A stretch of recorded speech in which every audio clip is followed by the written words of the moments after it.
खिलाफत। और मैं युवाओं से भी अपील करूंगा कि इस अग्निवीर के बहकावे में आकर अपने देश को कमज़ोर मत करिए, अपने आप को कमज़ोर मत करिए। आज की तारीख में 15 लाख की कोई वैल्यू नहीं है भैया। आने वाले 4 साल बाद जब महंगाई इस स्पीड से बढ़ रही है, यूँ क्या वजूद होगा 15 लाख 20 लाख रुपए का, कहीं के नहीं बचोगे। और उसके बाद ये कहते हैं कि आओ हमारे दफ्तरों में चौकीदार बन जाओ, तो आपका वजूद भी ख़त्म हो जाएगा। पहले भूतपूर्व सैनिक लिखा जाता था, अब आपको चौकीदार लिखा जाएगा, सैनिक नहीं लिखा जाएगा मेरे भाइयों। तो थोड़ा सा अपने विवेक से काम लेना। कैसे पूर्व सैनिक लिख सकते हैं या नहीं? चौकीदार बनने के लिए दिया है ना। अरे वो सैनिक कह रहे हो आप पहले उसको कि हम सैनिक बना रहे हैं, क्या मिलेगा उसको? एक कोई टैग के माथे पे लगाकर घूमेगा, वो गले में डालकर घूमेगा। भाई पूर्व सैनिक को वर्दी मिलती है, वो टोपी लगाकर घूमता है, गाड़ी पर लिखता है पूर्व सैनिक। ये क्या लिखेगा अग्निवीर? अग्निवीर गाड़ी में सोच रहेगा, जाके चौकीदार का डंडा थाम लेगा और अडानी गेट पे बैठ जाएगा या उनके बीजेपी के दफ्तर में बैठ जाएगा। ये अग्निवीर होगा? यही सम्मान होगा, ये इज्जत होगी?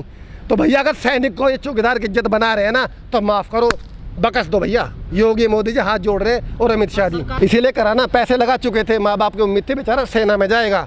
जब बच्चे की उम्मीद टूटेगी तो उसके पास कोई रास्ता नहीं बचता। मैं कहता हूँ गरीब घर के बच्चे हैं भैया, मरने के अलावा कोई रास्ता नहीं था, बेचारे मर गए। और अब मरने वाली बात, एक बात और कह दूँ मैं अपनी, जिनको भरा जा रहा है ना भैया, जिनको अग्निवीर बनाकर सेना में भर्ती करा जाएगा, 6 महीने की ट्रेनिंग लेकर जब ये युद्ध में उतरेंगे ना, सामने एक बिल्कुल प्रशिक्षित सैनिक खड़ा होगा इनके। हमारे 50 पर शायद वो 2 भारी पड़ जाए। आज तक उल्टा होता है था।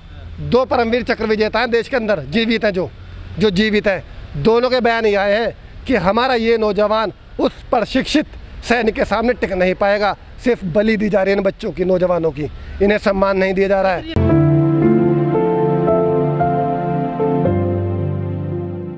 भाई देश के साथ सबसे बड़ा मजाक है अग्निवीर। देश की सेना के साथ सबसे बड़ा मजाक है अग्निवीर। देश के युवाओं को सरेआम मरवाने वाली बात है अग्निवीर। इसके अलावा कुछ नहीं है, छलावा है। मौका है 4 साल के लिए, कुछ अमाउंट भी दिया जाएगा। मैं अपने ऊपर ले लेता हूँ, मुझे 4 साल के लिए अग्निवीर बनाया जा रहा है, मुझे 10-15 लाख रुपए मिलेंगे, 4 साल बाद मिलेंगे। लेकिन जो देश की सेना की हालत होगी, जो देश की सेना कमज़ोर होगी, जब एक युद्ध का समय आएगा, पूरे चारों तरफ से दुश्मनों से घिरा हुआ देश है भाई हमारा। 2 साल में तो भाई ट्रेनिंग खत्म नहीं होती आर्मी की। मंशा तो भाई ये बेरोजगारी बढ़ रही है देश में। बेरोजगारी के नाम पर देखो, इस देश में इतनी बेरोजगारी है भैया कि आप 4 साल कह रहे हैं, आप 2 महीने की वैकेंसी निकाल कर देखें, भीड़ उतनी ही मिलेगी। क्योंकि देश में बेरोजगारी का आलम बहुत ज़्यादा है। इन्होंने 4 साल दिए, 5 क्यों नहीं दिए? सेना अलग चीज़ है, रोजगार अलग चीज़ है। सेना से देश सुरक्षित होता है भाई। रोजगार हम कहीं और भी दे सकते थे। हम ये प्रैक्टिकल इंडस्ट्रीज़ हैं। नोटबंदी का विरोध हमने किया, परिणाम आप सब ने देखा। GST का हमने विरोध किया, परिणाम आप सब ने देखा।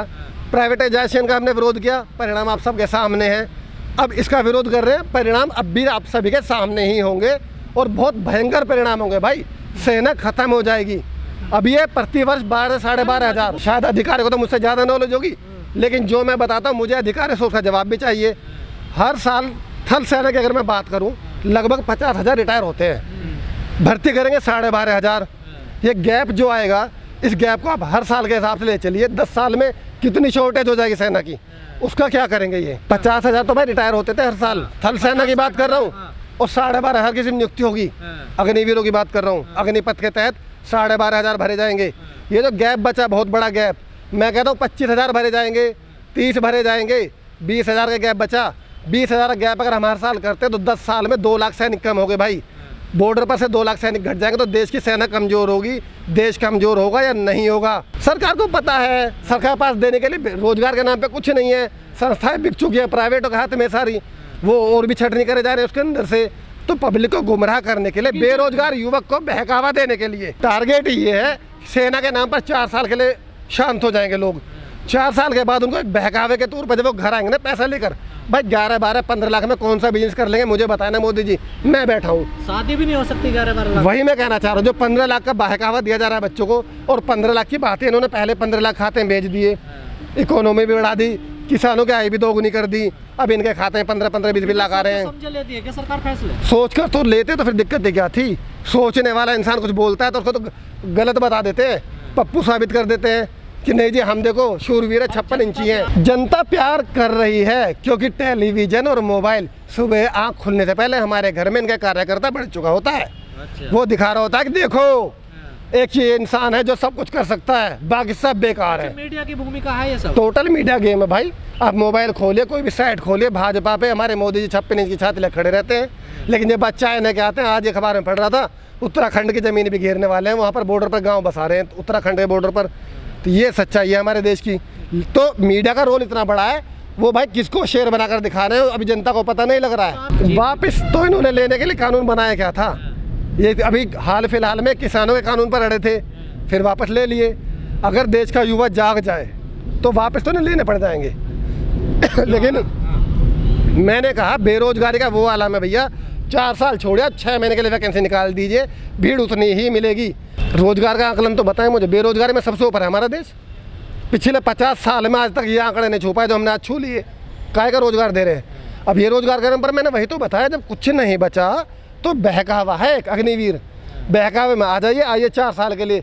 बेरोजगार गरीब घरों के बच्चे, मेरे भाई जो बच्चे गरीब घर के बच्चे पैसा कर्जा लेकर अभी तक तैयारी कर रहे थे, वो क्या कहेंगे, भर्ती कर लो भैया, कहीं तो कर लो, कुछ तो मिलेगा, वरना पहले घर पे कर्जा हो रखा, मैं कहीं नहीं लगा तो घर और बिक जाएगा, वो तो जाएगा ही। रिटायर फौजी और परमवीर चक्र विजेता, मैं दोनों में अंतर आपको कर रहा हूँ भैया। मैं सिर्फ परमवीर चक्र विजेता की बात कर रहा हूँ, और रिटायर फौजी में बात कर लीजिए। रिटायर फौजी में वो लोग बात कर रहे होंगे जो भाजपा से जुड़े हुए होंगे। मैंने रिटायर फौजियों को भी देखा है इसकी कहते वो खिलाफत करते हुए, जो खुलेआम बोले, लेकिन बात वहीं आ जाती है घूमकर कि दलाल मीडिया वाले उनको नहीं दिखाएंगे, ज़्यादा उनको रोक देंगे। ये सिर्फ उनको दिखाएंगे जो अग्निवीर की तारीफ कर रहे होंगे, दूसरों को नहीं दिखाएंगे, क्योंकि सच पता नहीं चलना चाहिए देश में, दलाली बरकरार रहनी चाहिए इन चैनल वालों की, इसीलिए नहीं दिखाएंगे। तो फडणवीस को ये कह देना देश के पहले क्रांतिवीर बने अब, या 12वीं के बाद उन्होंने इंटर दोबारा से कर लिए अग्निवीर। हाँ, फडणवीस का तो ये हाल हो गया है ना, तो वही उन्होंने बना दिया। जो सपने देख रहा था, कल तक बहुत खुश था, बयानबाजी कर रहे थे, वही कर दिया। लेकिन भाई ये तो उठा पटक की घटनाएं देश में पहली बार नहीं हुई है, ये तो बीजेपी का काम रह गया है। जहाँ सरकार बनती है तो ठीक है, नहीं बनती है तो सरकार गिरा दो, विधायक खरीदो, कुछ भी प्रोपेगेंडा करो सरकार, लेकिन अपनी बनाओ। या जो कहते लोकतंत्र की आत्मा होती थी वो तो मार दी इन लोगों ने। अब तो जहाँ पर बीजेपी की सरकार ने, वहाँ पर सिर्फ ये देखा जाता है कि कैसे उसको गिराया जा सकता है। वो चाहे ईडी के थ्रू गिरवाएं, सीबीआई पीछे लगाएं, किसी लड़ाई दंगे में फंसाएं, कुछ भी करें, हर तरीके के प्रोपेगेंडा अपनाए जाते हैं सरकार को गिराने के लिए। और 90% केसेस में हम देख रहे हैं कि सफल भी हो रहे हैं, क्योंकि हर तरह की चीज़ हाथ में भाई इनके। कुछ लोग कह रहे हैं कि जो फडणवीस है उसके पर कतर दी है बीजेपी ने। फडणवीस के पर कुतरे हैं नहीं कतरे हैं तो समय बताएगा, क्योंकि अभी वहाँ की जनता भी है, सब कुछ है। अभी शिवसेना को उद्धव ठाकरे सीधा सीधा चैलेंज कर रहे थे कि भाई इस्तीफा दो और चुनाव करके मैदान में आओ। बल्कि राउत साहब तो ये भी कह रहे थे कि अगर अपने बाप के नाम पर पार्टी बनाओ, हमारे बाप के नाम पर क्यों पार्टी बनाकर रह रहे हो। तो कतरने वाली बात तो अलग है। बीजेपी का क्या रोल है, क्या नहीं है, क्या करना चाह रहे हैं अभी, वो अभी भी मैं कहता हूँ पूरे पत्ते नहीं खुले इनके, बाकी हैं थोड़े से। सरकार तो पहले भी नहीं चली महाराष्ट्र में इस तरह के ड्रामे करने के बाद, अब की बार भी नहीं चलेगी, क्योंकि वहाँ की जनता जो है क्रांतिवीर जनता है। वो महाराज शिवाजी के वंशज वाली जनता है, वो लड़ना जानते हैं, वो बदला लेना जानते हैं, और वो ये भी जानते हैं कि किसको कैसे हराना है। ठीक है, बीजेपी ने अपने प्रपंचों से वहाँ की सत्ता तो हासिल कर ली है, एक चाल है, इन्होंने वहीं के आदमी को उठाकर मुख्यमंत्री इसलिए बनाया ताकि विरोध कम हो, शिव सैनिक थोड़े शांत रहें। लेकिन जो इनके अंदर की मंशा है उसको अब शिवसेना खत्म करने की मंशा है क्या? खत्म तो शिवसेना से नहीं होने वाले। रिमोट वाले 100% रिमोट वाले हैं भाई। शिंदे का अपना अस्तित्व क्या है? उद्धव ठाकरे से हटाइए, बीजेपी से हटाइए, शिंदे का अस्तित्व बताइए क्या है? किस पार्टी से हटकर आए, किस पार्टी की सरकार बनी है?